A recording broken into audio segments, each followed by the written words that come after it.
It is fair to say that we've had an inordinate amount of change in a short period of time. When we think about building our new whatever, it's going to take a lot of energy, innovation, and foundational to both of those things is engagement. In today's keynote session, we're going to talk about 3 pivotal strategies that leaders can embrace to really engage their staff. Now, before we dive into those 3 strategies, let me paint a picture of engagement by describing and introducing you to Rachel. Now, Rachel is a frontline food services professional. She, for the most part, delivers food to patients in a rural hospital setting. She does some cafeteria work, prepares some food, but really is known for her ability to connect with patients. So it's not surprising that one morning, Rachel is delivering food to room 239, and she knows that this male patient always has a visitor, his wife, in the morning. So on Rachel's tray is an extra cup of coffee for the wife.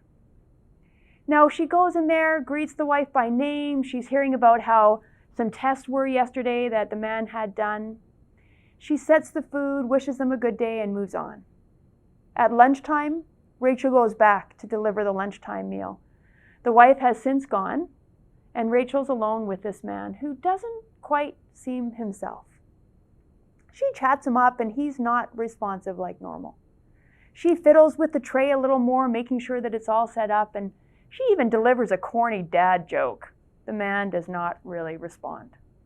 She puts the tray on the table and pivots it so that it's easily accessible for the man in the hospital bed, and her spidey sense is growing and growing.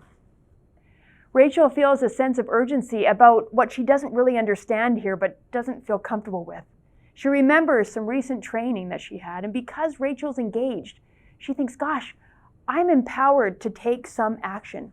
She goes to the door. She opens the door and says loud enough down the hallway, I think we might need some help in here. The nurse comes right away, and after doing a quick assessment of the patient, pulls the red critical access team cord. A couple more nurses come in. The switchboard immediately announces overhead that there's a CAT code to room 239. There's a cacophony of energy happening in the room. One nurse comes in and she's the recorder, taking notes of everything that's happening and all the orders that are going down to assure this man's life. Rachel, still in the room, is slinking to the corner. She can't pull herself to leave because she's so committed.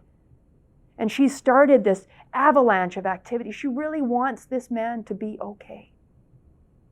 Now, of course, we all want a team full of Rachels, willing to take those risks, paying attention to more than just the mechanics of delivering food. That certainly is part of the engagement story I want you to hear today. The other part is what happened the next morning when I was with the team at Huddle. They were talking about this man. It turns out that he did not need a CAT called. That's all right. Was there any embarrassment for Rachel? Absolutely not. Was there judgment that maybe she overreacted? In fact, her level of engagement was a rallying force on that team. Her peers were asking her, what did the nurses say? Did you just yell down the hall? What did you yell? What did other people do? How long did you stay in the room? Really? You can do that? The manager of the team took it as an opportunity to reinforce, yes, you're all empowered to be this engaged.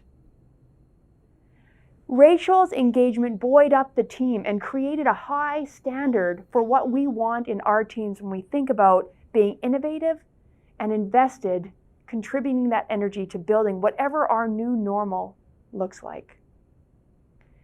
So the 3 strategies that this team has really implemented, and I've worked with them for years, boils down to the first thing being creating a hook that really wants the team to be a part of engagement. Something that is so compelling and cool that they just can't help themselves but engage.